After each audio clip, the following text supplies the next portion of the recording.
Hello everybody and welcome back to Kitchen Science. Today on the channel we're going to go over a new coffee rougher brisket. Let's find out if it does a better job than the Texas style salt and pepper. Alright, now let's go ahead and fire up the egg.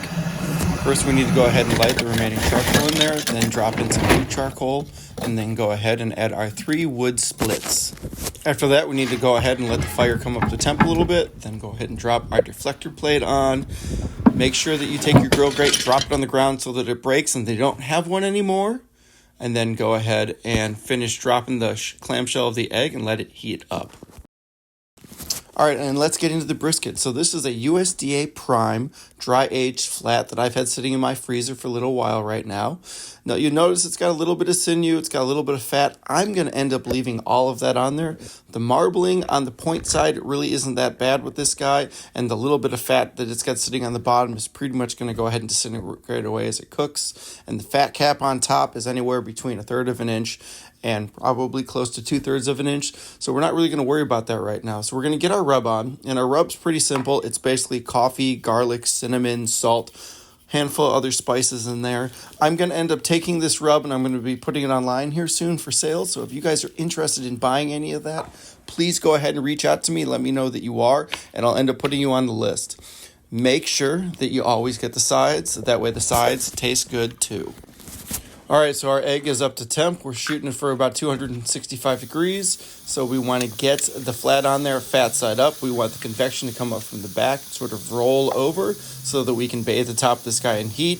The fat ends up rendering down into the meat, down into the convection plate, down into the coals, and we get this wonderful little cycle. You'll notice that I also have my egg genius hooked up so that I can make sure that temp stays perfect every single time. Okay, so it's been about an hour. We're checking on it right now. It's still pretty hard. The temperature's around 130 degrees. So I'm not really worried about that right now. It's chugging along. We're going to go ahead and drop the clamshell here, and we're going to let it continue to keep cooking. That looks good.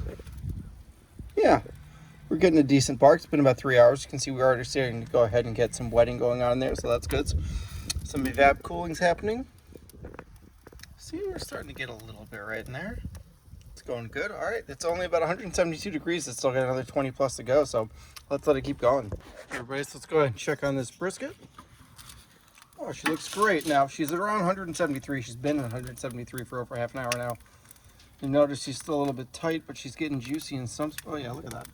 Nice and juicy. So we're going to pull her off. We're going to go ahead and do the Texas crutch. Pop her in here. I don't have any more smoked tallow, so I'm using butter. We're going to go ahead and wrap this guy up, put it back in the grill.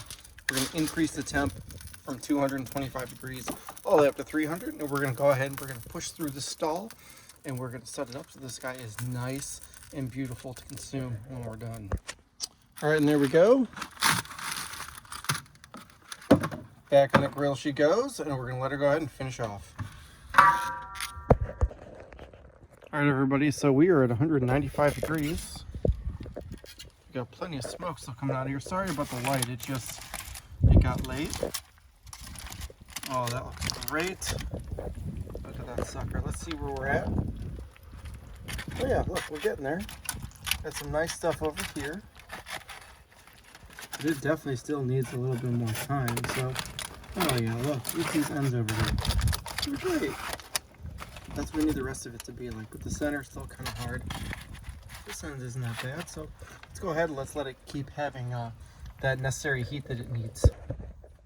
All right, everybody, we are back. Let's go ahead. We're to 104 degrees. This smells amazing. If only we had smell-o-vision. I wish Emerald was right.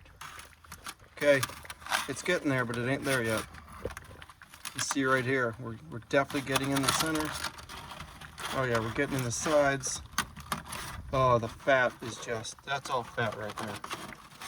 That's amazing. It just needs to go just a little bit more. We're gonna let it go a little bit longer, because you'll see it really gets in there nice and easy. So let's let it keep going. I'll come back and I'll check it. A couple more minutes to see where it's at. All right, everybody, we're back. Look at that little meteorite. It's fantastic. It came out at 206. I let it go 2 more degrees. That's that. It is so nice and tender for a flat. Delicious. I'm smelling cinnamon and coffee and garlic and all kinds of wonderful, fun smells along with the smoke. This is going to be great. So now what we're going to do is we're going to let it rest down to 140. It's still sitting at about 190 degrees right now. I'm letting just a little bit of the steam out, then I'm going to wrap it back up and let it go ahead and continue. You'll notice my thermometer's in. I want to register it until it hits the 140 so that I know when to chop it up.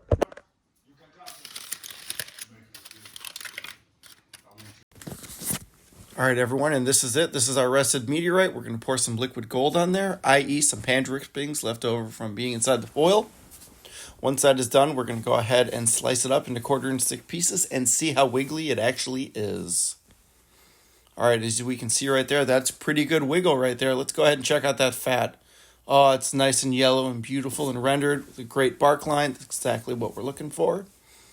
Let's go ahead and bathe it back in this fat so that we can prevent some of that oxidation, and let's check it out and see how good it tastes. There's a little burnt end for you in case you were wondering. All right, everyone, and this coffee rub brisket came out amazing. It is definitely a great contender for the Texas salt and pepper method. Please go ahead and drop a like, hit that subscribe button, and leave a comment, and have a great barbecue week.